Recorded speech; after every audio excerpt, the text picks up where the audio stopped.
The ocean suddenly comes alive as hundreds of giants arise from the deep. Nearly 300 humpbacked whales gathered in one extraordinary feeding frenzy, creating a spectacle that is rarely seen on camera.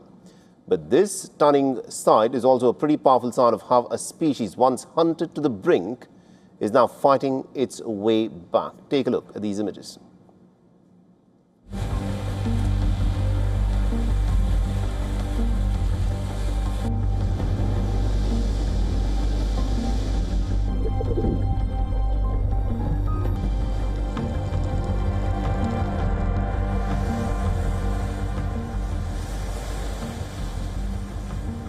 For centuries, the ocean belonged to these giants.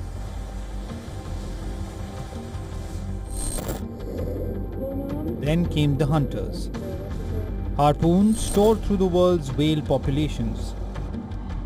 Humpbacks were chased across oceans for oil, meat and other products. Their numbers crashed.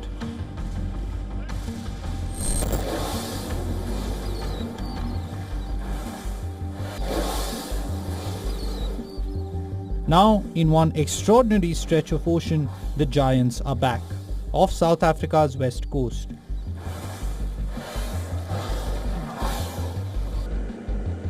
Wildlife photographers Chris and Monique Fallows found themselves surrounded by a breathtaking sight.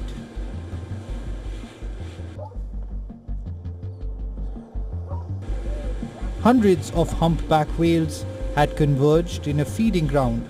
They counted 299 whales.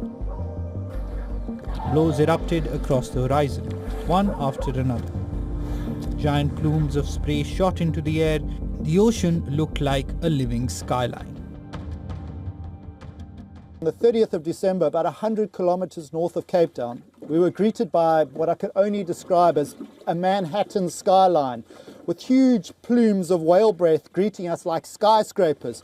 And very quickly we realized we were looking at a sight we had never seen before in our lives, and that was of hundreds of whales coming together to feed in one small area. And it was truly breathtaking, not only as a naturalist, but as a fine art photographer. You dream of moments like this. It marks the largest humpback whale sightings from one place within 24 hours.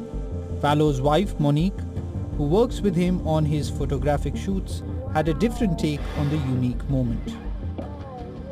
We could hear them, we could smell them. So the funny thing about humpback whales is they actually smell really bad.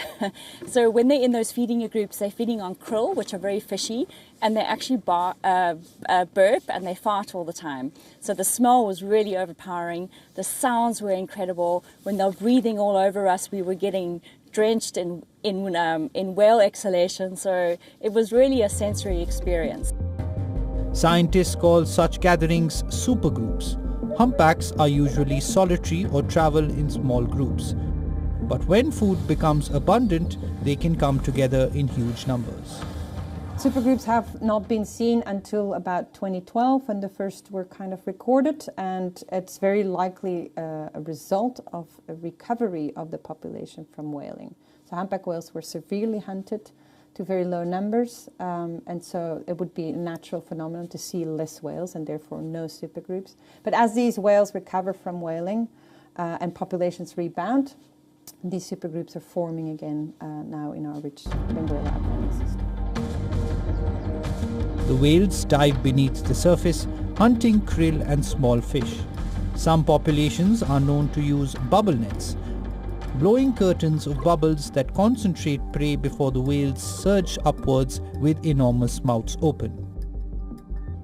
Southern Hemisphere humpback numbers have climbed from fewer than 10,000 during the height of industrial whaling to more than 100,000 today. The turning point came in 1986, when the International Whaling Commission's commercial whaling moratorium took effect. But the comeback is not complete. Ships can strike whales, fishing gear can entangle them, climate change can disrupt the food they depend on. For now though, the message from the deep is unmistakable. The giants survived, and they are right now having a feast.